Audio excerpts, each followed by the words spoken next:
Volvemos con Cohesión 2022, espacio de negocios, relacionamiento y formación de Fenalco Antioquia, con el patrocinio de Factible, solución tecnológica que te permite cumplir con la normatividad asociada a facturación, nómina y contratación electrónica.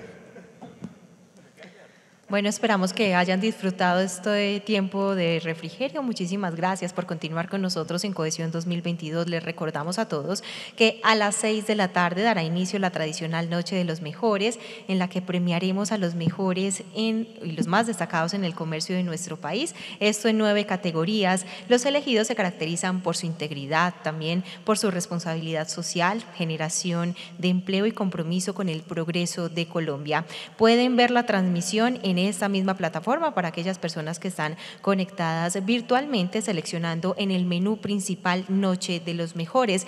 Les reiteramos la invitación a compartir las fotos y los comentarios en nuestras redes sociales e interactuar con el contenido. También pueden utilizar el hashtag Cohesión 2022. Nuestros eventos Cohesión y la Noche de los Mejores no tienen ningún costo y cualquier persona puede participar de manera presencial, como lo están haciendo ustedes, o de manera virtual para quienes están conectados por medio de la plataforma nochedelosmejores.com. Ahora, como ya lo ven, damos paso entonces a este gran panel de expertos. Somos Sinergia, el rol de la empresa en la sociedad. Nos acompañan en este gran espacio Rosaide Sánchez, es fundadora de Asados Doña Rosa. También nos acompaña Ignacio Gaitán, presidente del Colombiano, Sebastián Uribe, socio fundador de Newo, y Camilo Guzmán Sáenz, director ejecutivo de Libertan. La moderación está a cargo de María José Gaviria, Bernal Gaviria, directora ejecutiva de Fenalco Antioquia.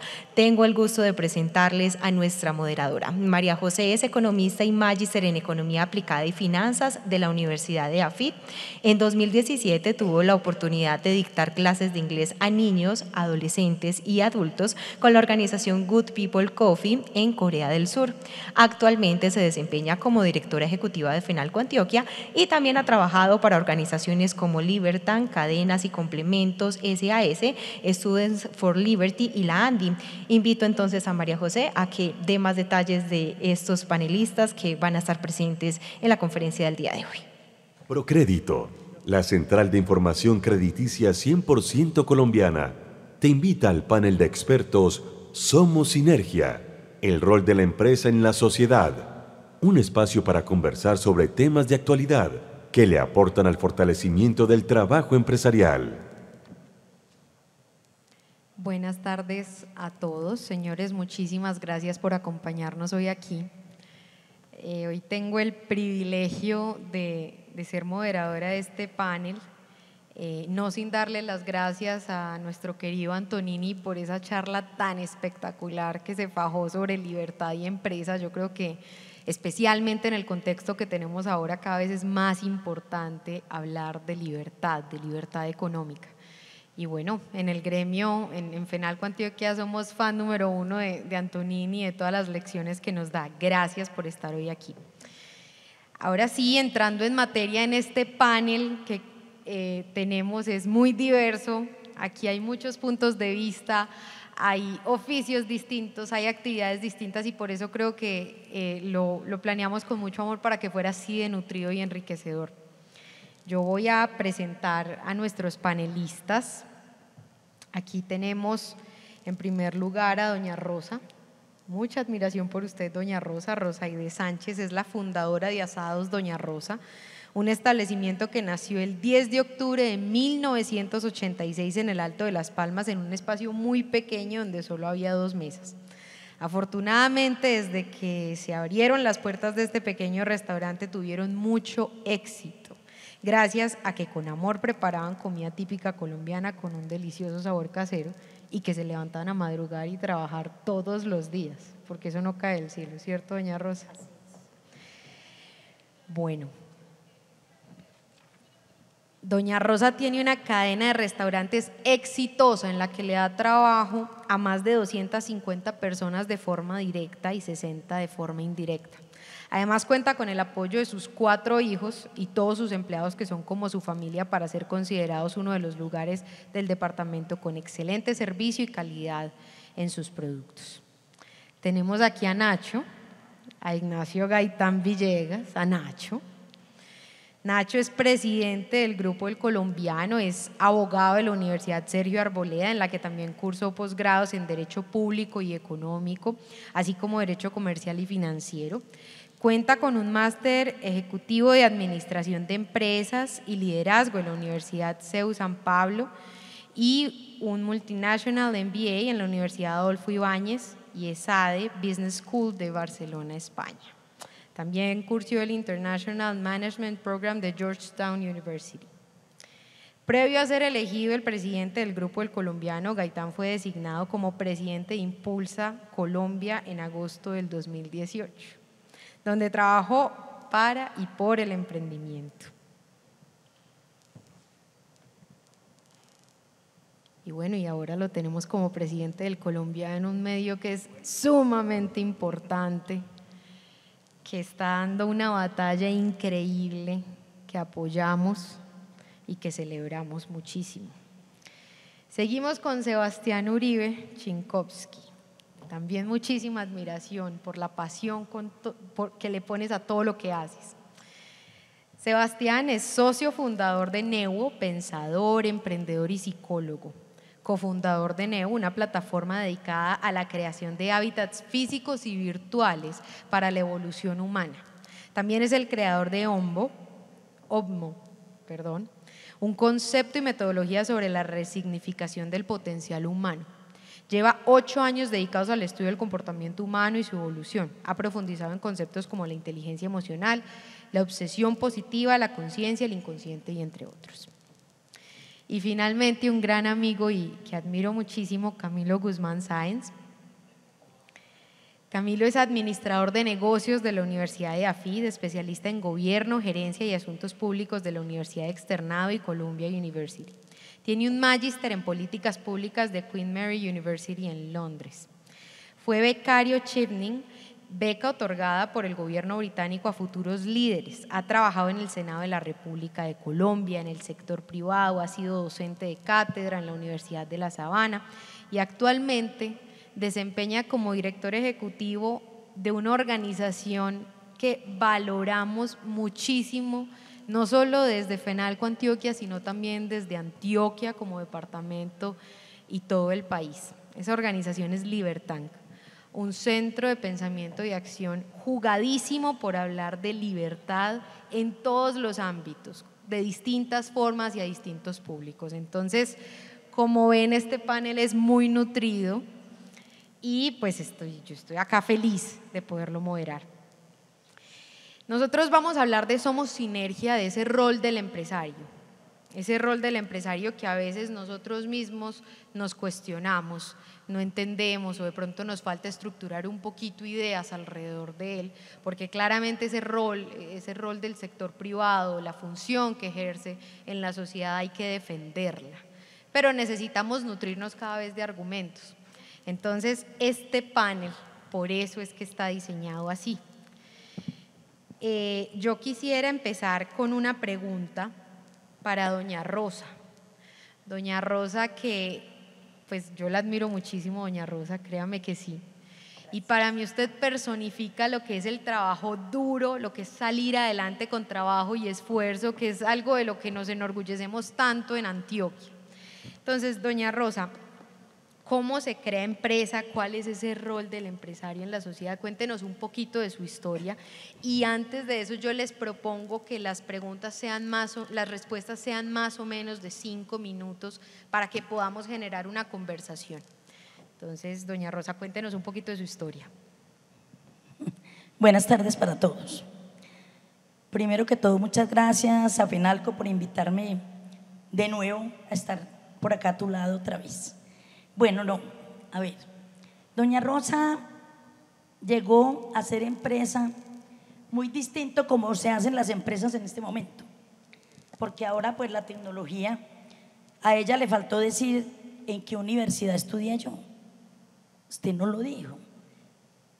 No hice ni 6 semestres en la San Marino, ni tampoco estuve en la Universidad de Harvard.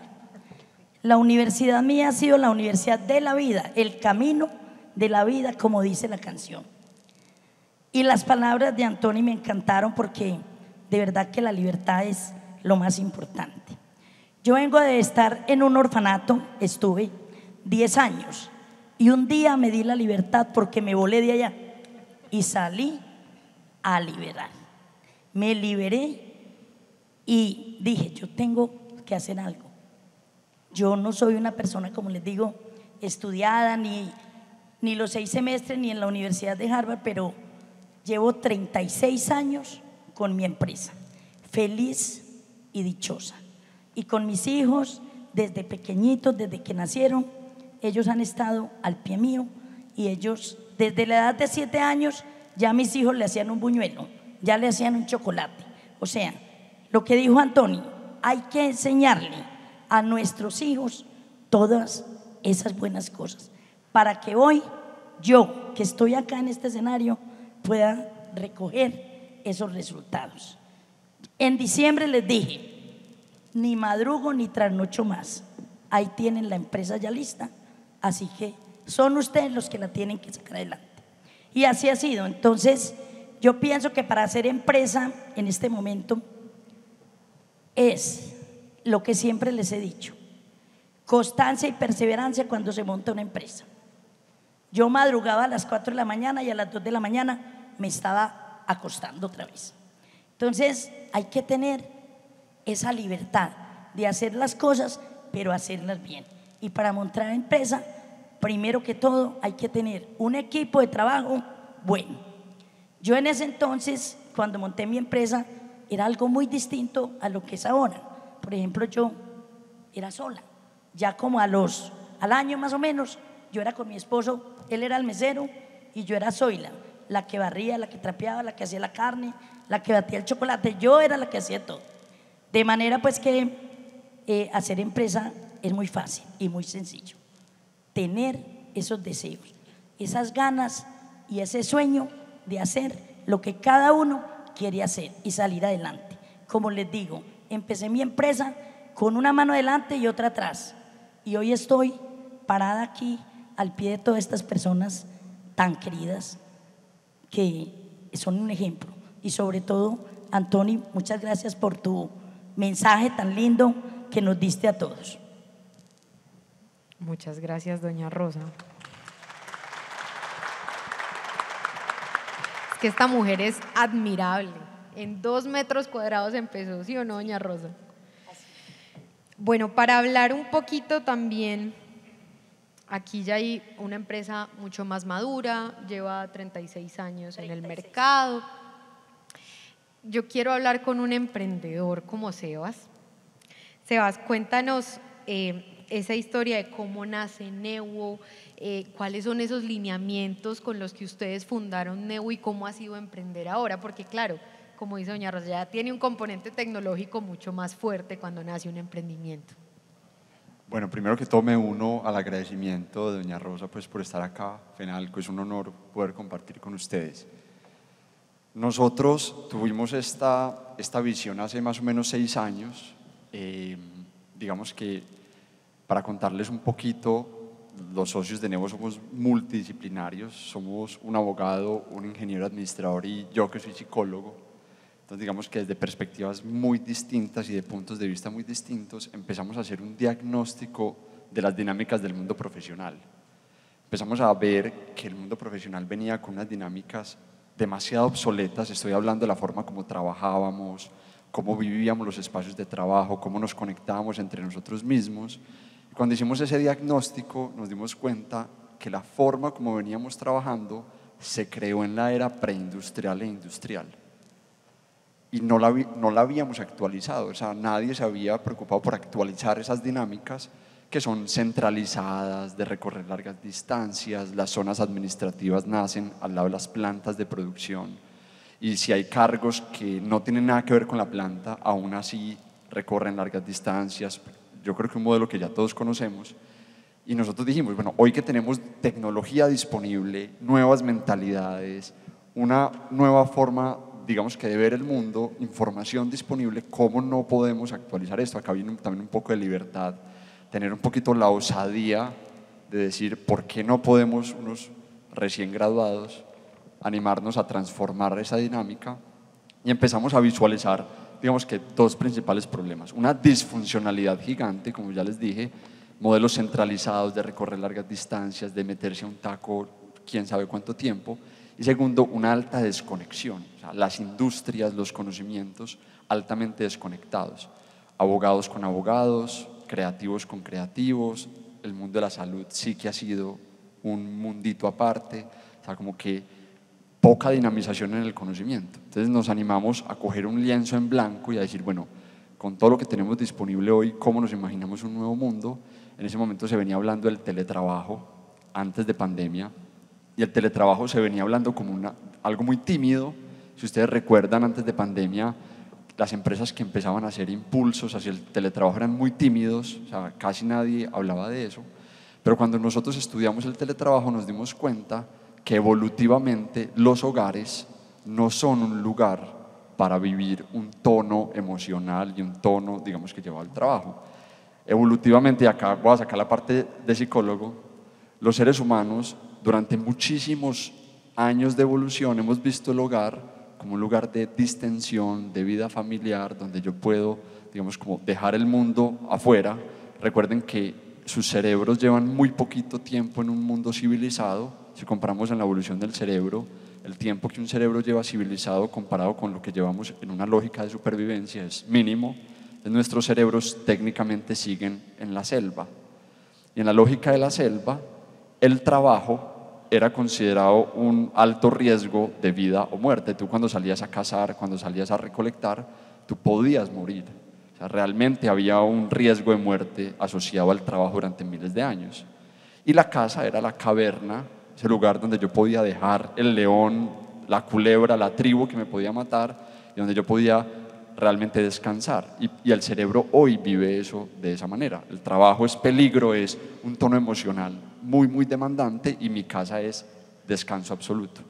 Cuando vos, miles de años después, te inventas algo como el teletrabajo y haces esto, para el cerebro eso es un cóctel.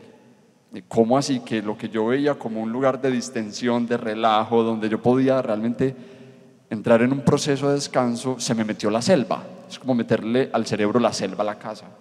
Es increíble, de hecho también por eso se explica tanto por qué nos estresamos tanto en el trabajo, porque para nuestros cerebros el trabajo está relacionado con temas de vida o muerte. Entonces, en ese momento nos dimos cuenta que las casas no eran la solución. Yo creo que la pandemia ya nos lo demostró, ¿cierto? Hay gente que se adaptó a la casa, pero la mayoría de nosotros nos enloquecíamos en la casa. Y ahí fue que empezamos a visualizar estos hábitats cerca, porque también sabíamos que no iba a ser el modelo anterior, o sea, teníamos que transformar el modelo, pero no eran las casas. Y ahí fue que empezamos a visualizar unas atmósferas cerca a las zonas residenciales, donde pasemos a un modelo descentralizado, donde uno pueda seguir respetando el hogar como debería de ser, ese lugar de distensión, de descanso, pero tampoco ser disfuncionales. Entonces poder caminar hacia tu lugar de trabajo y vivir un tono emocional afín a eso. Ahora, la segunda parte, que para mí es la más interesante, ya para terminar, es eso que parecía una solución funcional, simplemente vivir más fácil, realmente era una excusa para conectar conocimientos. Porque si ustedes pasan de un modelo centralizado donde nos vamos los ingenieros para donde los ingenieros, los abogados para donde los abogados, los médicos para donde los médicos, y pasamos a un modelo descentralizado, si ustedes cogen el lugar donde viven y marcan 1 kilómetro a la redonda, ustedes están rodeados de ingenieros, de médicos, de youtubers, de influenciadores, hasta pueden tener un astronauta viviendo al lado y ustedes no saben. Entonces, al pasar un modelo descentralizado por cercanía, todo ese conocimiento se junta, y ahí es donde empiezan conversaciones diversas. A propósito del nombre de Somos Sinergia, ahí es la magia de Nevo y la magia de lo que estamos haciendo. Cómo aprovechamos todo este modelo de funcionalidades para conectar mentes, conectar conocimientos, y que ese cruce de información, imagínense una conversación entre un psicólogo y un cocinero, entre un abogado y un diseñador de modas.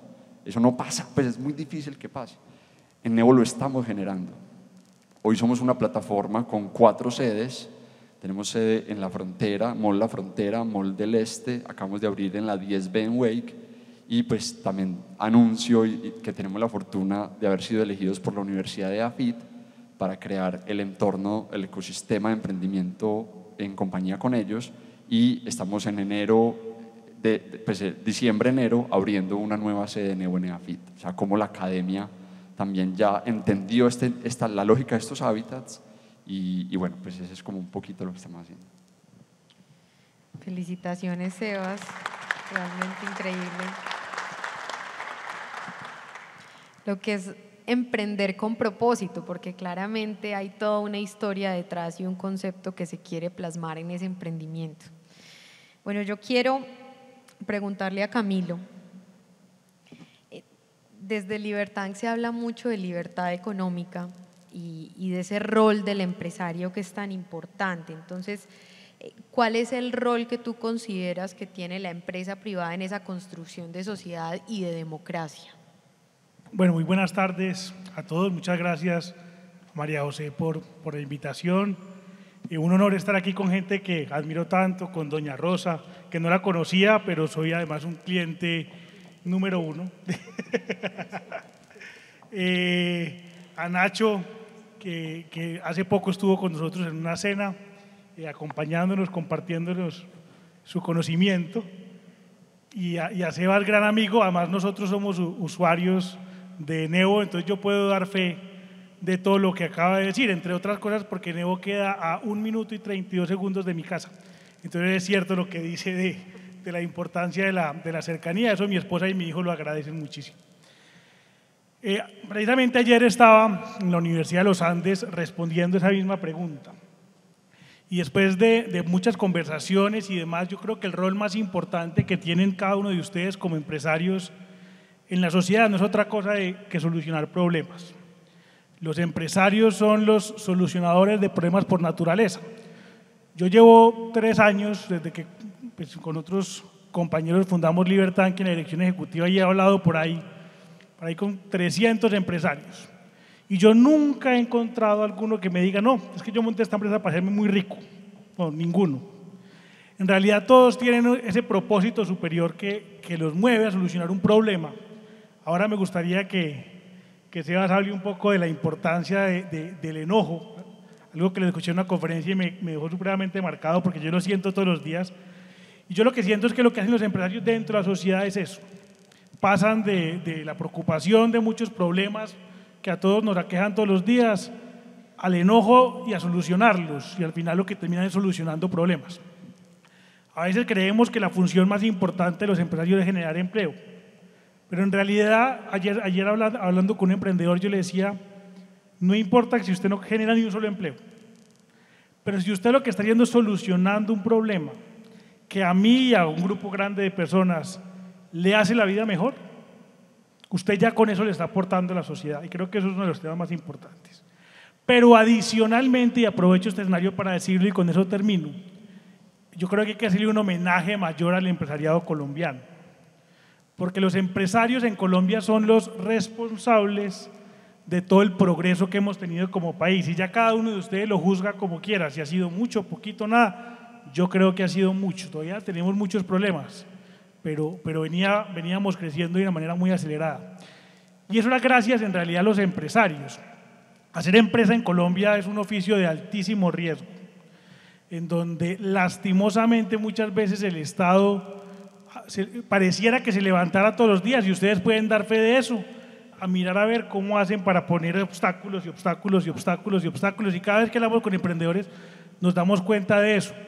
Pero en realidad esa obsesión que tienen cada uno de ustedes como empresarios y emprendedores para solucionar ese problema, cierto grado de locura que de pronto sea, ahorita nos habla de eso, pues es lo que hace que a pesar de todos esos obstáculos igual lo quieran solucionar. Y gracias a eso es que Colombia ha logrado progresar mucho. Si ustedes ven, por ejemplo, y hablemos un poquito de cifras, Colombia es el único país de la OCDE en donde la desigualdad media en el coeficiente de Gini sigue exactamente igual antes y después de transferencias de impuestos. Aquí sin entrar pues en un debate económico y demás, pues eso se puede traducir que la labor del Estado a veces no llega o no es suficiente, digamos, para solucionar los problemas sociales. Pero aún así, Colombia ha venido reduciendo la pobreza y la gente cada vez vive mucho mejor. Y eso en realidad es gracias a los empresarios, que aportan de diferentes maneras. La principal es solucionando problemas complejos. Y eso nos hace la vida mejor a todos. La segunda es obviamente generando empleo y oportunidades para la gente. La tercera es creando riqueza. Cuando entendemos que la riqueza no es una torta, y como no es una torta, pues no hay que estarla repartiendo, sino creando y aumentando, porque ahí todos cabemos, pues en realidad es que las sociedades logran salir adelante. Y termino con esto. Yo hoy creo, hoy la humanidad, nuestro país, pero la humanidad, vemos que tiene unos problemas supremamente complejos que resolver. El cambio climático, el envejecimiento, la pobreza extrema, son problemas que nos enojan. Y en realidad yo creo que los únicos que van a ser capaces de solucionar, contrario a los discursos de los gobernantes de turno, pero los únicos que van a ser capaces de solucionar esos problemas son los empresarios. Porque el empresario es el que es capaz de unirse con otros para colaborar, pero también en medio del miedo que produce la competencia, de solucionar los problemas más efectivos posibles. Y a diferencia de cualquier otro actor, cada uno de ustedes todos los días tiene que someterse a una elección democrática. Cada uno de ustedes todos los días tiene que someterse a la elección de un consumidor que escoge o el producto que vendes tú o el producto… Pensemos en Doña Rosa solamente. ¿Cuántos competidores que venden lo mismo, pero en menor calidad, sí o no, Doña Rosa, tiene cerquita? Y usted todos los días, cada vez que uno viene del aeropuerto, pues puede escoger entre varias opciones. Usted tiene que someterse a que esos carros que vienen bajando del aeropuerto las cojan a usted por encima del resto. Y por eso usted tiene que buscar que la suya sea la solución más efectiva para que la gente que tiene hambre prefiera comer ahí. Usted se dedica a solucionar un problema, uno de los problemas más importantes, que es el hambre de la gente. Y la gente que lo prefiera a usted que a otro. Por eso cada uno de ustedes, con su ingenio, con su creatividad y demás, va a lograr solucionar todos esos problemas complejos.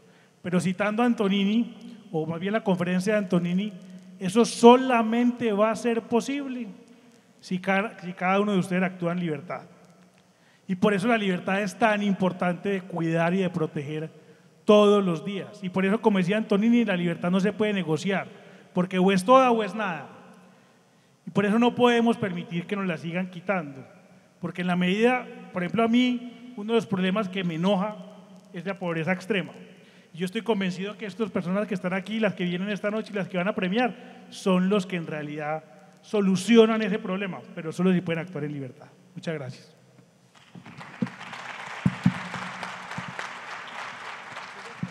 Sonido.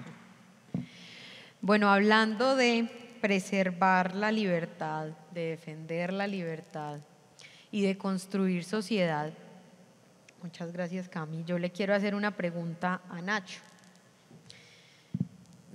El colombiano es un medio que se ha dado una batalla compleja, que se la ha jugado duro por defender principios, por hablar a viva voz temas que pueden ser incómodos para algunos sectores.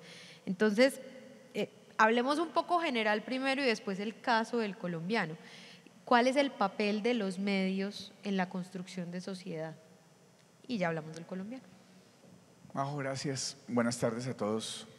Es complejo estar en un panel cuando hay dos personas como Doña Rosa y como Sebas, porque es que de ese lado está el esfuerzo y de otro lado estamos los que gracias al esfuerzo de ustedes logramos sobrevivir. Entonces, si este piso estuviera desbalanceado, habría un desbalance en este piso. Bueno, Camilo lo balanceó un poco, es que me tengo que desquitar de una encerrona que me hicieron el otro día. De verdad, y además, como Majo sabe, mi alma está en los empresarios y en los emprendedores. Ahí es donde está mi elemento, así que los admiro desde un lugar real, porque sé lo que pasa detrás de lo que hacen ustedes. Ahorita hace un rato, Doña Rosa estaba en el colombiano con otras personas de su industria, dueños de una cadena de carnes, y hablamos de la pandemia y cómo empresas como la suya sobrevivieron además a la pandemia, lo cual los hace para mí unos pequeños héroes de la sociedad que a veces no reconocemos. Majo, por pura particularidad, hace 2 semanas estábamos en el Foro Mundial de Libertad de Prensa, y del cual además el colombiano salió muy bien librado porque además nos ganamos uno de los premios más importantes, y segundo porque históricamente hicieron una declaración en defensa del colombiano por algunas cositas que pasan por acá. Y me hice esa pregunta y estuve en un panel maravilloso en una universidad allá. Y esa fue exactamente la pregunta. ¿Qué somos nosotros en medio de la polarización, en medio de las noticias falsas? Porque hoy es la tormenta perfecta. Así como una economía habla de que están pasando algunas cosas, pues también está pasando por este lado.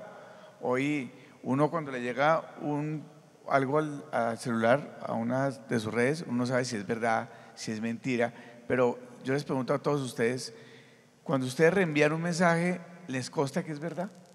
¿Alguno se toma el trabajo o simplemente reenvía? Porque a mí me gusta tener inocencia, Sebas, entonces la amígdala, ¿cierto?, les hace reenviar mensajes, ¿estamos? Y somos un poco complacientes con las mentiras, con las fake news, por ejemplo. Y yo creo que hoy está perfecto el mundo para los medios. De hecho, esta polarización hace que los medios sean más pertinentes hoy. ¿Por qué? Porque somos el lugar donde alguien debe acudir para donde abran un medio digital, un medio impreso digan, uy, esta gente antes de mandarnos algo se tomó el trabajo de verificarlo. Entonces yo primero voy a utilizar una palabra para tu respuesta, para tu pregunta, Majo, que está hoy a la entrada del Colombiano en Envigado. Dice, iluminamos la verdad. Yo creo que esa es la primera misión. Antes de publicar algo, tomarse el trabajo a través de la investigación, de la rigurosidad, algo que ustedes también hacen en Libertad, Cami, es verificar que lo que hacemos no está desde un lugar de un sesgo o de un interés, sino del lugar de la sociedad. Nosotros somos un actor que debe defender a la sociedad, nadie más. Y para los que no saben, el colombiano tiene una ventaja. Yo puedo decir sin pena que somos un medio que pertenece a muchos, no a una empresa. Eso se logró porque aquí en esta hermosa región, ustedes deben sentirse demasiado, porque en medio de tanto diálogo, iba a decir una grosería, pero yo nunca hay groserías. Y es que, no sé si sabían que el colombiano pertenece a 27 empresas en un fondo que no les importa ni siquiera a ellos qué porcentaje tienen el colombiano y a un 40% a la familia Gómez. Eso nos da algo que no tiene ningún otro medio en Colombia. Una palabra que le gusta aquí en Medicina a la derecha, independencia. Entonces, cuando uno tiene independencia en un medio, la pasa bacanísimo. Yo le reporto a una junta directiva en donde hay 7 personas maravillosas, en donde converso con ellos. Y por otro lado están los accionistas. Y esa libertad genera todo lo que sucede en el colombiano. Nosotros hoy podemos decir que Luzma hace una editorial desde la tranquilidad y la certeza de tener un concepto de defensa de la sociedad, que los periodistas el otro día recibimos un premio por una crónica que hizo 2 periodistas nuestros en el paso del Darién, de toda la migración que hay de haitianos, no sé si lo saben, pero pasan por el Darién para pasar Panamá y llegar a Estados Unidos, y 2 periodistas nuestros se metieron 10 días a convivir con ellos, y alguno me decía, Alex, unos ganadores, me decía, ¿sabe qué es lo más divertido, jefe? Que estoy en un medio donde puedo hacer esa clase de cosas. Y allá pasa todo. El Darién es como una pequeña Colombia donde pasa todo. Entonces la primera respuesta es que nuestro concepto, nuestra idea, nuestra misión es iluminar la verdad. Iluminar la verdad en la medida que pueda, desde un lugar que no estemos cooptados por el grupo económico, por nada, sino de frente a las personas a las cuales nos debemos. Y una segunda parte, qué pena, pero me voy a meter en la pregunta de Cami, es que me tengo que desquitar de verdad. Yo quisiera que ustedes todos, en un momento, y tú que trabajas en eso, en un rol que me encanta, que es pararse aquí al frente a conversar, imagínense un mes de un país sin empresarios. Un presidente de un banco, que yo quiero mucho, algún día hizo un ejercicio acá en Medellín, que le dijo a las niñas de servicios generales que no fueran un día, y al otro día el banco colapsó, porque nadie sabía lo que pasaba cuando una niña no le servía el tinto, cuando alguien no limpiaba un baño, porque nos parecía pintura. Ah, no, pues que yo llego y ¡tinto! Y tinto. No. Detrás de eso hay mucho. Hay alguien que se levanta, prende una greca, que le pone la mezcla del café, que lo sirve y que además no lo saludan. Pues nos pasa igual ahora a los empresarios. Servimos el café, preparamos el tinto, prendemos la greca y no lo saludan. Y además nos regañan. Estamos de verdad, ahí lo peor. Creo que el segundo medio del rol es no olvidar quiénes son los agentes sociales. El dato que acabas de dar, que a mí me pareció espectacular, que es el agregado de los países después de pagar impuestos. Porque realmente, imagínense una sociedad sin empresarios, imagínense. Yo tengo un cariño bastante grande por Fenalco, tú lo sabes. Entre otras cosas, me perdí este año el Congreso, que está invitado a ser moderador de un panel en Cartagena, pero no me lo pierdo, tú lo sabes, porque creo que sin comerciantes no habría país. Yo lo viví como líder de los temas de emprendimiento en el país. En la pandemia me tocaba recibir 700 millones de llamadas diarias de los emprendedores, y un día me di cuenta que los que solucionaron los problemas de las pandemias fueron los emprendedores. Entonces yo tiraba retos y al otro día había una plataforma de delivery, y dije, no, pucha, ¿y sin ellos qué hubiera hecho? En serio, un homenaje a ustedes. Así que, segunda respuesta, nosotros estamos obligados a ser visibles a aquellos actores que por labor de narrativa se vuelven enemigos y tal vez la sociedad no sería nada sin ellos. Entonces creo que es la segunda parte de la respuesta. Nosotros tenemos una obligación de mirar a todos los actores sociales, no solo los empresarios, hay muchos más, pero en ese defensa de la libertad, yo creo que un medio de comunicación debe hacer visibles a todos aquellos que generan conversaciones. Y uno tercero, ahorita que venía reflexionando sobre el panel, porque llegué 9 minutos tarde, no me regañaste, gracias María José. La tercera es mandar positivismo. Nosotros somos los encargados de contar la historia de alguien que, como doña Rosa, es heroína en su entorno, que emplea más de 200 personas y gracias a ellos hay seguramente más de 2.000 personas que viven en ese entorno. Y también un medio está encargado de crear positivismo, de crear esperanza. Porque, como dicen los expertos en temas de psicología, Sebas, uno es lo que conversa, diría Humberto Maturana, un biólogo chileno que yo quiero mucho. Nosotros también tenemos que llevar a que las sociedades conversen en positivo, que piensen que hay un mañana, que piensen que a pesar de vicisitudes, inflación, dólar, lo que fuera, hay instituciones como FENALCO, como Libertad, como Doña Rosa, como ustedes, Sebas, como los que sean, que nos permiten formar sociedades, y creo que ese es nuestro tercer rol. Wow.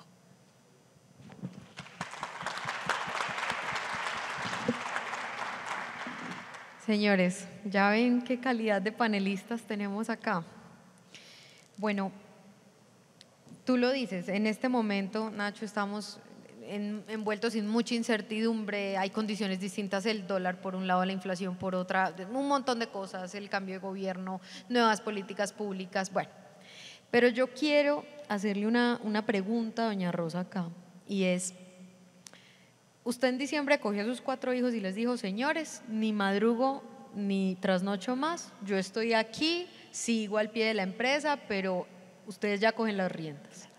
Entonces, yo quiero que usted nos dé qué consejos, nos diga qué consejos le daría a los emprendedores, como usted le daría consejos a sus hijos para montar empresa ahora con esta incertidumbre y eso que le ha permitido a usted mantener su empresa 36 años.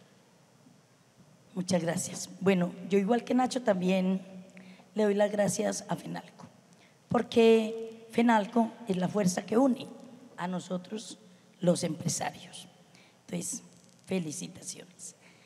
Bueno, a los emprendedores, el consejo, láncese, pero no a lanzar del 5º piso, ni tampoco de tan alto, láncese a que sus sueños se cumplan. Pero eso sí, ¿cómo se tienen que cumplir los sueños? Con pasión, con amor, con actitud, y que amen lo que quieren hacer. Cuando uno ama lo que hace, ama lo que quiere. Miren, yo anoche a la 1 de la mañana, después de diciembre, a la 1 de la mañana estaba en la cocina, tirando agua y tirando jabón. Eso es amor por lo que se hace, independiente de la empresa que sea. Para trabajar y para hacer lo que uno quiere, tiene que tener amor y tiene que tener esa pasión por lo que a usted le gusta hacer. Los sueños no se dejan en el aire, los sueños hay que cumplirlos y hay que liberarlos, como dice Antonio, que echarlos a que vuelen, y así es de la única manera que se consiguen las cosas. Recuerden muy bien, cuando yo llegué al Alto de las Palmas, llegué con una mano delante y otra atrás, y les voy a decir, de luna de miel, y ni siquiera cama donde dormir teníamos. Entonces, con eso les doy un ejemplo de que no tienen que llegar con el bolsillo lleno de plata para montar empresa, sino con buena actitud, con esas ganas de hacer lo que quieran hacer. Eso sí, hay que trabajar, porque no es, muchos llegan y montan, son 4 o 5 amigos, y ahí me van a disculpar de pronto los muchachos, 4 o 5 amigos, entonces el papá les dio a cada uno de a 1.000 millones, vaya monten el restaurante, pero ni siquiera saben hacer una arepa, no saben hacer unos huevos. Para hacer lo que uno quiere hacer, tiene que tener al menos un poquito de conocimiento, porque las empresas no se montan para dejarlas allá tiradas, no. Entonces ya monté mi restaurante y ya, está funcionando a las mil maravillas.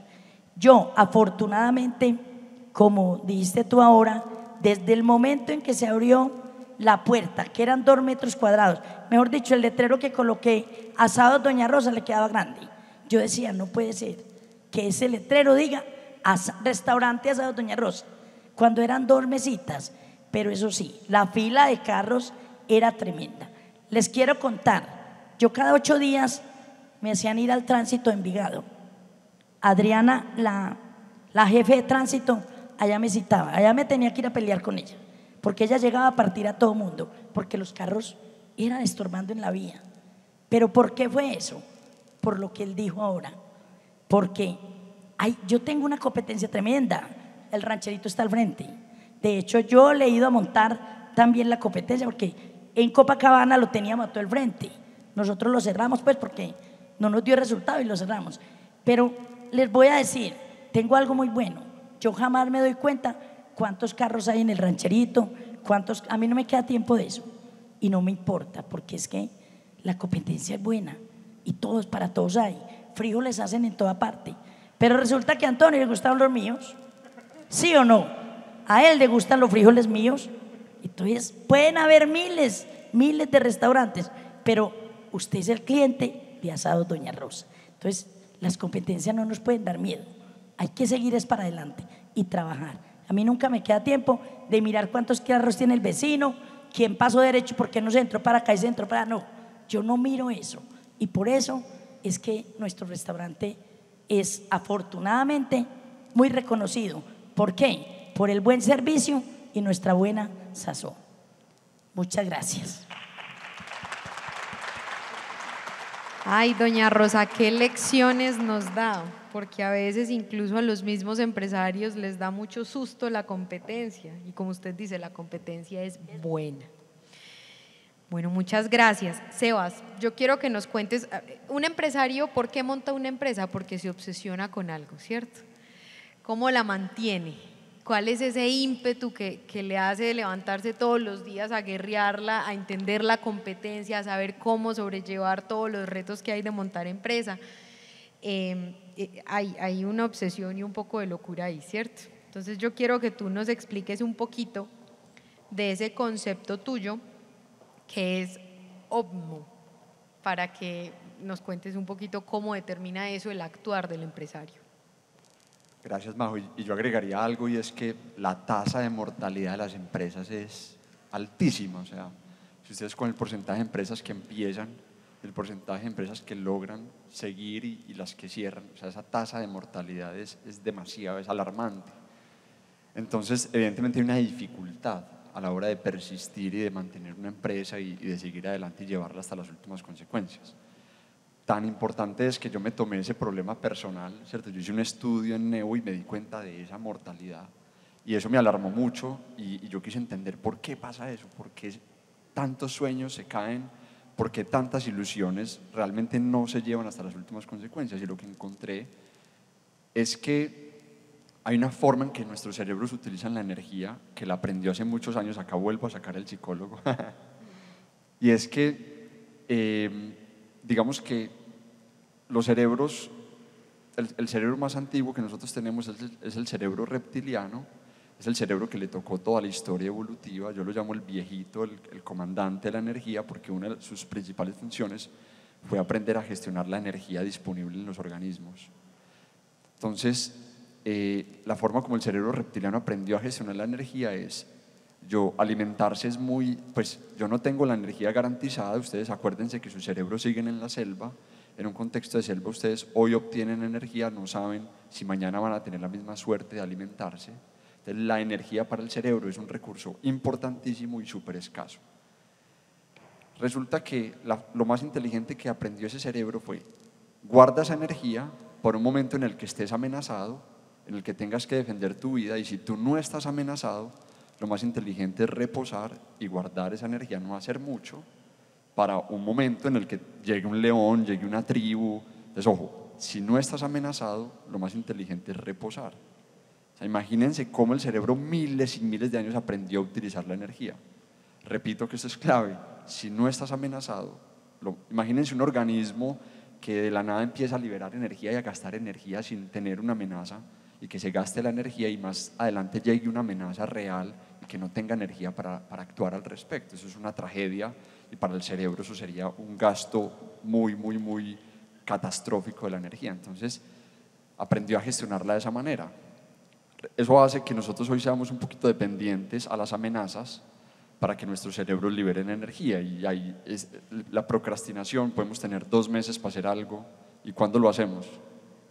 2 días antes, porque tu cerebro tiene el comando de que en esos 2 meses no ve la amenaza, y 2 meses y 2 días antes, cuando uno ya ve a Nacho, que es el que va a recibir el informe, uno dice, pucha, tengo que entregarle esto a Nacho, y ahí es donde uno ve el león. Y ahí es donde tu cerebro dice, ahora sí vale la pena liberar energía, ya vi la amenaza, por lo tanto ten la energía. Es cuando una promoción, yo esto lo validé con estudio de moda, los de Diesel, los de New Balance, una promoción puede durar una semana y el 98% de las personas salen corriendo a redimir la promoción 2 horas antes de que se acabe. Digamos que miren cómo es tan latente esos momentos de amenaza, cómo nos mueven personalmente y también mueven sociedades. Que el COVID y la pandemia nos haya puesto en tantas amenazas obligó que una empresa que tenía un plan de digitalización de 10 años se digitalizó en 3 meses. O sea, si ustedes lo ven, las guerras mundiales, las crisis económicas, siempre cuando la humanidad está bajo presión, libera más energía, y sus cerebros es cuando les gusta liberar energía, la transformación. Para no hacer el cuento muy largo, yo encontré ese mismo patrón en los emprendedores más potentes y en las visiones que persisten frente a las que no persisten. Y es que cuando un emprendedor es capaz de sentir un poquito de amenaza frente a lo que está haciendo, tiende a persistir mucho más.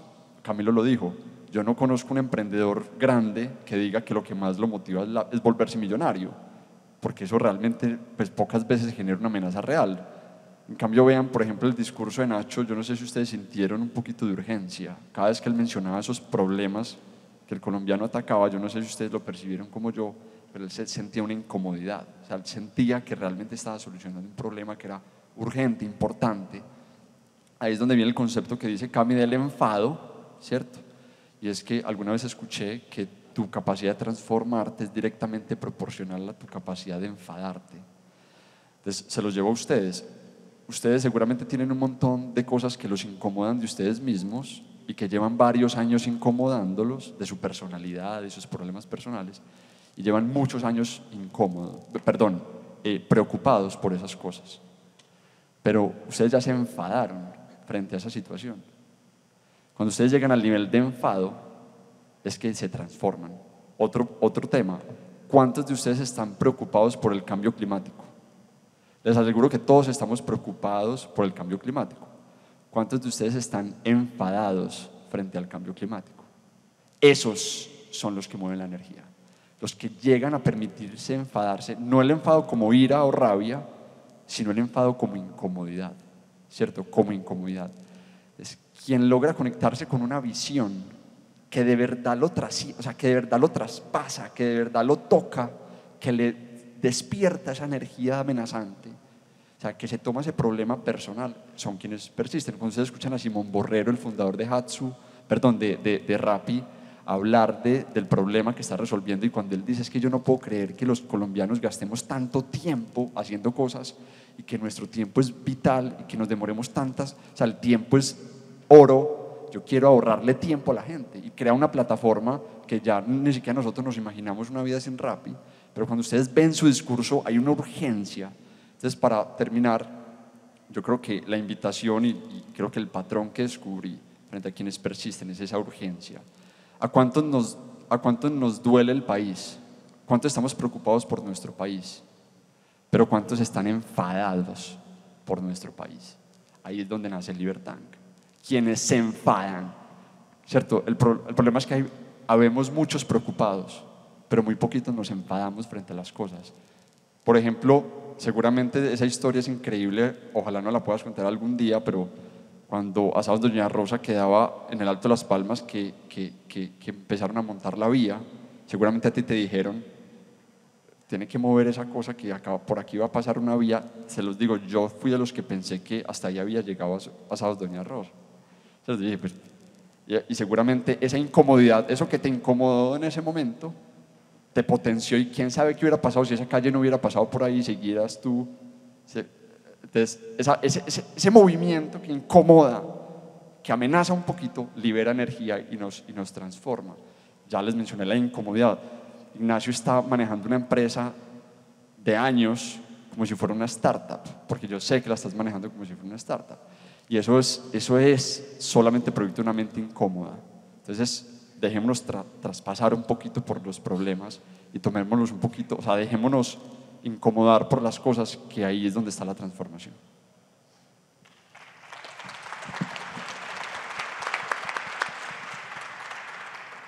Vamos a dar la vuelta, doña Rosa, y si nos queda tiempo nos cuenta la historia de Las Palmas, que ya se va la producción. Bueno, listo. Bueno, bien, pues 10 segunditos. 10 segunditos. Bueno, lo que dices tú de ese día allí para Nacho, que lo primero que vimos fue sorpresa en El Colombiano, primer página, a doble calzada acabará con Asados Doña Rosa. Eso hace rato. En El Colombiano salió ese aviso y yo vea, ¿cómo? ¿Qué es lo que tú dices? Y lo que les quiero decir a los emprendedores, no se queden estáticos, parados. ¿Qué pasó? Mire, él lo dijo, cuando yo vi ese letrero en El Colombiano, me puse las pilas aquí, a crecer. Si a mí no me quitan de ahí, le aseguro que allá estuviera en el barranco, porque a ver, ¿para dónde me iba a ir? Para atrás no podía, porque no podía construir, para adelante era la vía, entonces yo no podía hacer nada, pero la amenaza, o sea que mire, está muy claro el tema, me encantó.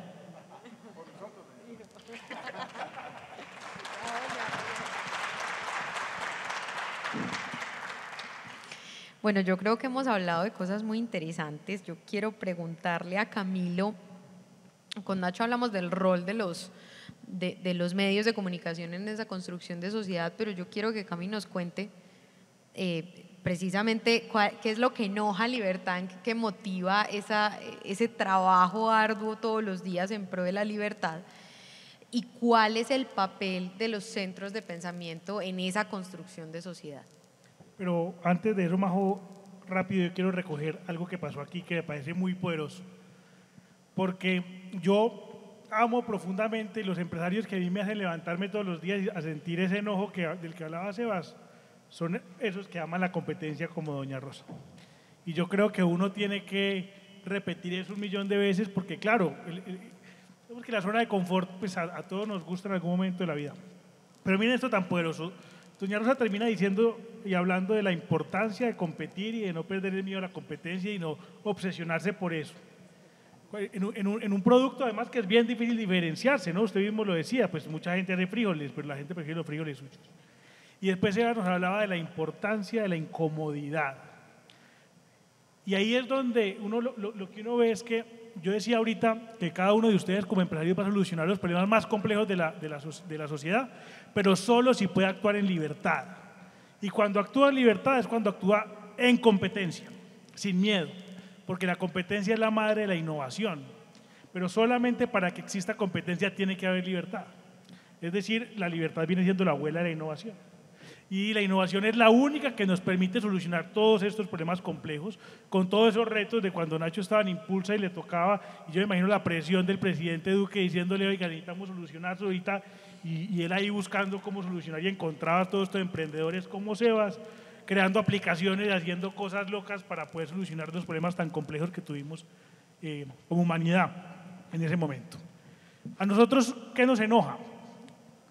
A nosotros nos enoja, como les decía ahorita, o especialmente a mí lo que me enoja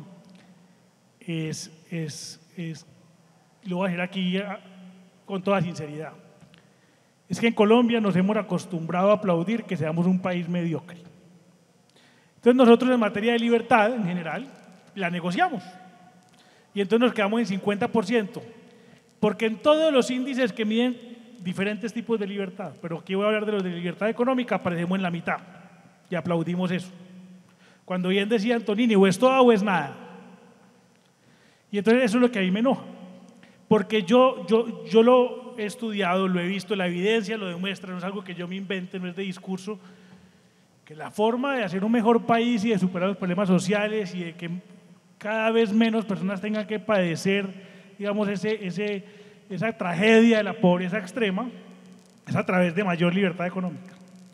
Pero también entendí, porque yo antes de fundar Libertad, que estaba metido en la política, yo voy a hablar un poco de eso, y fue muy frustrante. Yo estuve 4 años asesorando una senadora a quien quiero mucho y admiro mucho, pero fue muy frustrante ver cómo desde el sector, y seguramente a Nacho también le pasó, pues uno tiene muy buenas intenciones y trata de cambiar y cambiar, pero es muy difícil.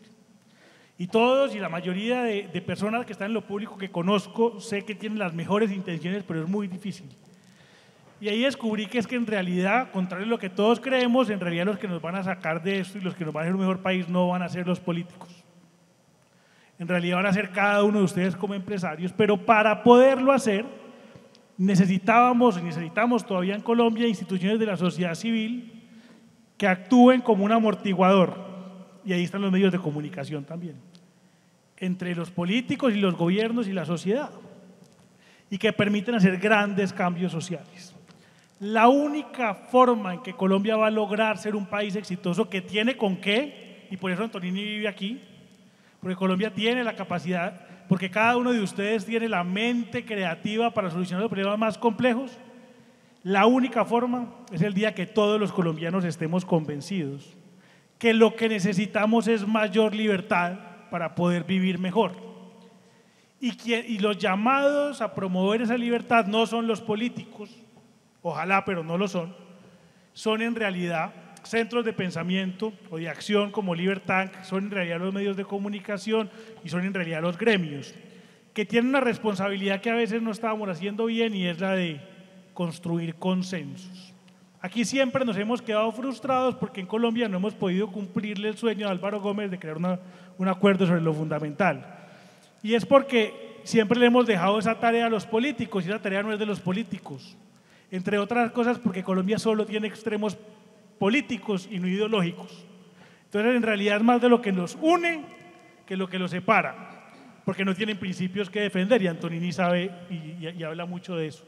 Entonces los llamados a hacer esos consensos somos nosotros, las entidades de la sociedad civil, los centros de pensamiento, los gremios, los medios de comunicación, que tenemos la obligación, primero, de enseñarle a los colombianos a conversar.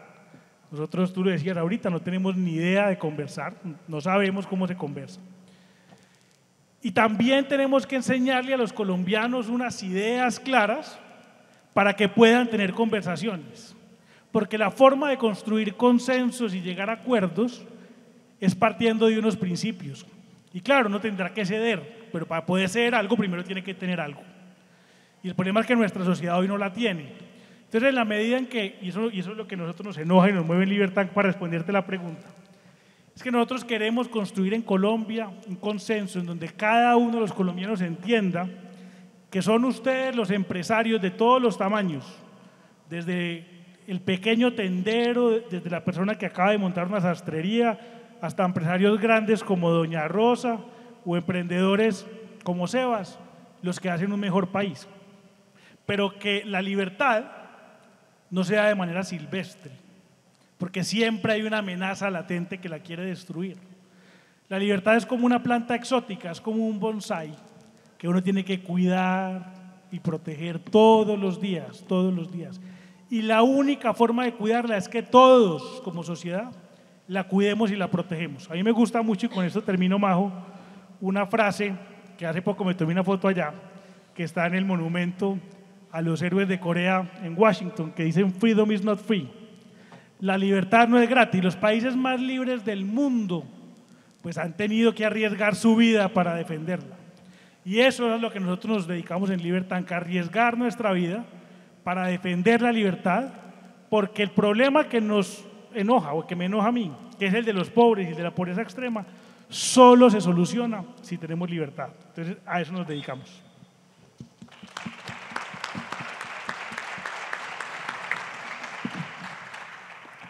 Nacho, entonces, bueno, yo tengo una pregunta para ti. A mí hay un tema con los medios de comunicación que me inquieta mucho. A nivel personal, a mí me aterra la corrección política. Siento que estamos en una sociedad de ofendidos que realmente nunca se cuestiona ni el respeto ni la integridad de una persona. Se atacan argumentos, no personas, ¿sí? Pero estamos en una sociedad en la que todo el mundo se toma todo personal, son muy ofendidos y el tema de la corrección política cada vez va siendo más tabú, entonces todo hay que decirlo bonito y si llegué a ofender a alguno entonces hay que decirlo más bonito y entonces al final termino desdibujando absolutamente todo el mensaje, que en esencia puede que ni siquiera fuera, pues no era irrespetuoso ni nada, era fuerte, porque con los argumentos se puede ser fuerte, con las personas se debe ser suave. Y creo que esa, yo lo llamaría un poco fuerte, a veces dictadura de la corrección política, puede incluso inclinar un poco el debate a cierta censura o llevar a ciertas personas a la autocensura. Siento que los medios de comunicación juegan ahí un papel clave y que defender principios e incomodar a las personas pues tiene un riesgo. ¿Cómo lo ven ustedes desde el colombiano? Sin lugar a dudas, para conocimiento de muchos, parte de lo complejo que tiene que ver con lo que Cami decía hace un rato, es que los canales para que todos accedamos a la información han cambiado. Entonces, hoy cualquier persona toma un celular, que es el mecanismo mediante el cual el 70% de la gente se informa, y abre cualquier cosa y le salen noticias y listo, ya sé lo que pasó en el mundo. ¿Sí o no? ¿Por qué? Porque pasamos en 10 años de leer lo impreso, que era la relación del ser humano, del cerebro con el papel, porque ahí había una conexión neuronal muy interesante, y pasamos a lo digital. Entonces lo primero es que eso cambió el negocio y por eso empezó a poner en riesgo algo que es muy válido. ¿Por qué los medios en general históricamente mantenían cierta independencia? Porque su modelo de negocio era sobrevivía por pauta, sobrevivía por todo, entonces no tenía ningún problema. Hay un día, 2019 hacia el 2020, obviamente pandemia, en donde los medios se reducen al 50% de su tamaño. Entonces, más que la censura, lo que termina pasando es que los medios, para sobrevivir, cambian su relación de agenda o su relación con las audiencias en pro de mantenerse. Entonces, incluso medios que tradicionalmente no recibían cierta pauta, les toca empezar a recibir de todo para sobrevivir. Y esa línea es muy delgada. El otro día alguien me enseñaba sobre una palabra que nunca había oído, que es la relación entre la censura y la pauta. Resulta que no es que los medios estemos censurados, lo que pasa es que desafortunadamente esa necesidad de sobrevivencia ha hecho que los medios cambien su agenda a veces en ser el espejo de un grupo económico, el espejo de un grupo de interés, y eso es una manera maravillosa de censurarse. ¿Por qué? Porque de alguna manera el otro día alguien, un dueño de un medio, me decía, y olvídate que yo alguna vez voy a hablar bien de tal empresario. Y yo me quedé pensando, le dije, estás hablando con el ser equivocado, porque nosotros en el colombiano no hablamos bien ni mal, nosotros informamos. Pero yo creo que la subsistencia de los medios, de alguna manera, nos puso en la mitad de cómo sobrevivir desde la independencia. Y eso es súper complejo. Entonces, la manera como algunos actores se chantajean un medio frente a la censura es: yo no le pauto. ¿Sí o no? Y la pauta se volvió un mecanismo de relacionamiento. Y por ahí no es la vuelta. ¿Cuál es la buena noticia? No hay mejor momento para los medios que en situaciones económicas donde la sociedad, como actualmente, está en una conversación tan complicada. Porque ahí donde, y miren lo que pasó, el gran boom de los medios americanos en los últimos 20 años fue durante el gobierno de Donald Trump. Yo siempre dije que el editor general de todos los medios americanos era Trump, porque los puso a generar una posición, una postura, y los puso a defender, unos de un lado, otros de otro lado, pero devolvió a los medios a su lugar de protagonismo. Y uno ve que incluso muchos medios sobreviven, o hace que algunos medios como el de Washington Post sean adquiridos por el señor Bezos, y empieza a pasar otra vez a decir, los medios vuelvan a ser pertinentes. Y les voy a contar algo maravilloso. Gran parte de esa relación del colombiano este año con los nuevos accionistas es que unos empresarios levantan la mano y dicen, vamos a defender un activo, y les puedo decir sin pena y que me lo graben, yo no conozco en un año que llevo en el colombiano un accionista ingiriendo en el contenido del colombiano.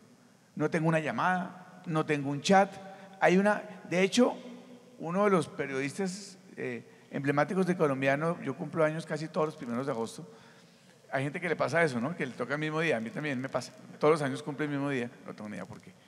Y le he preguntado a mi mamá, pues ya no está por acá, entonces no me puede contestar, y me dijo, ¿sabe qué?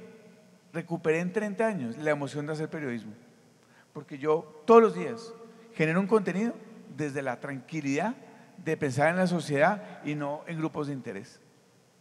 Y ahí está la censura. La censura, Majo, está en esa línea gris en donde para sobrevivir necesitamos hacer esto. Y ahí esa línea gris es muy compleja. Y nos pasa a toditos. De alguna manera, a mí me pasa algo muy divertido. Cuando anunciamos la venta del colombiano, una participación, a mí me llamaron todos los medios regionales y 2 medios de Bogotá. Yo siempre molesto que los medios de Bogotá son los medios regionales más importantes de Bogotá, porque en Colombia se lee desde la prensa regional. Y me dijeron, ¿cómo hicieron? Antioquia, yo les voy a contar una intimidad que afortunadamente nadie nos está viendo. Entonces, cuando vendimos el colombiano, nadie pidió cifras financieras, ni valoración. ¿Saben qué estaban preguntando? El valor del bien, el valor del activo frente a la sociedad. Y eso es una historia de esas que algún día les decía a unos colegas míos, les contaba en el evento de la CIP hace un par de semanas, y llegué a la primera plenaria y me pasó a pasar que se acercaron como 8 medios latinoamericanos. Oiga, ¿es verdad lo que les pasó a ustedes? Y yo, sí, es verdad. La gente invirtió en el activo social, no en la empresa. Lo cual, quiero decir, la empresa hay que cuidarla, va bien, obvio, porque hay que pagar la nómina, ¿sí? Pero lo increíble es que la conversación de ellos giraba alrededor del valor social de Cubo o el de colombiano o de gente. Y yo creo que por ahí la vuelta. La censura no es más que esa lucha por mantenerse. Y ojo, y es legítimo, porque en ningún caso hablaría mal de un colega. Por eso, de mí no esperen eso. Creo que cada uno de alguna manera, en esa selva en que estamos, busca. Otro día estaba con una colega mexicana y me decía, a nosotros ya en el nuevo modelo de gobierno mexicano no nos voltean a mirar. Y como nos voltean a mirar, nos tocó mirar para otro lado, como cuando uno lo rechazan. Igualitico. Y creo que la censura, es que la censura no es un acto únicamente expreso, es que la censura tiene muchas formas. ¿Me entiendes? Eso de la censura en el medio es muy complejo, porque uno no puede censurar no invitándole a una participación, no dándole, incluso pasa por ejemplo en un país latinoamericano en donde la única fuente en donde los medios se enteran de lo que pasa en el gobierno es el discurso del presidente de ese país por las mañanas, porque la Secretaría de Prensa de ese país no da ninguna información. Entonces hay muchas maneras de censurar. La mejor definitivamente es cuando el medio tiene, hablando de libertad, Cami, esa autonomía para poder expresar lo que considere que es mejor para la sociedad.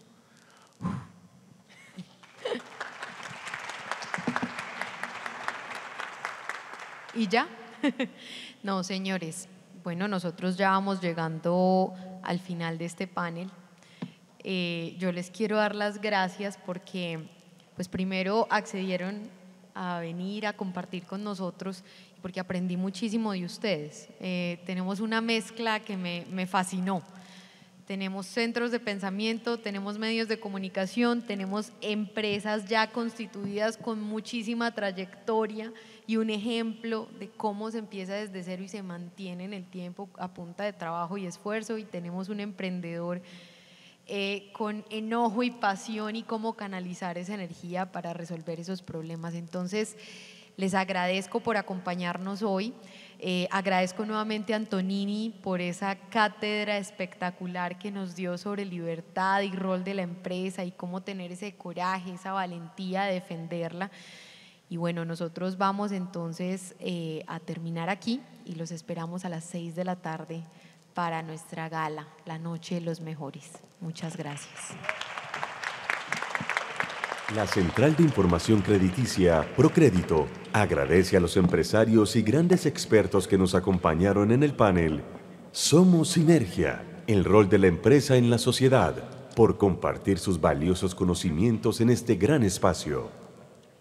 Muchas gracias entonces a nuestros panelistas por su gran aporte y participación.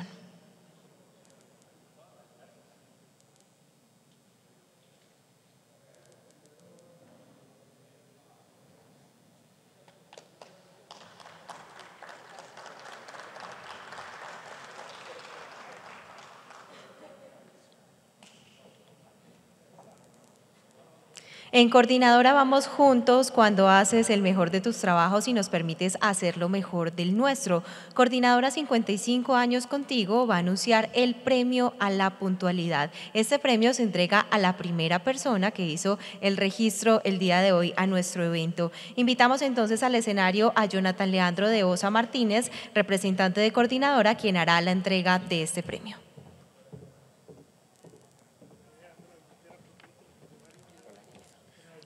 El futuro llegó y está aquí. Está aquí para movilizar más de 15.000 paquetes por hora, con una trazabilidad exacta y seguridad en la manipulación de tus envíos. Está aquí para que puedas emprender y vender por internet con solo un clic. Está aquí para almacenar, alistar y despachar los envíos con la atención logística que tu empresa necesita. Por eso en Coordinadora trabajamos con innovación y tecnología para ponerte en las manos un mejor mañana. El futuro es ahora. ¿Te lo llevamos? Bueno, y el ganador es el señor Wilson Martínez Cárdenas, primera persona que se registró en el evento. Don Wilson, lo invitamos a recibir su premio y un aplauso para él.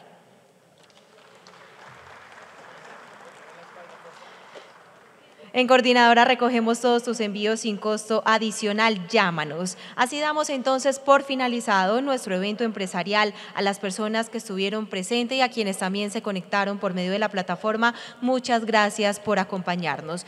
Los invitamos en ese momento a visitar la muestra comercial que tenemos en el hall y a salir de manera ordenada. La tradicional Noche de los Mejores comienza a las 6 de la tarde y en este mismo lugar. Por eso es necesario que ustedes se desplacen hacia afuera y disfruten en ese momento de la muestra comercial. Muchísimas gracias por su participación y tengan todos una feliz tarde.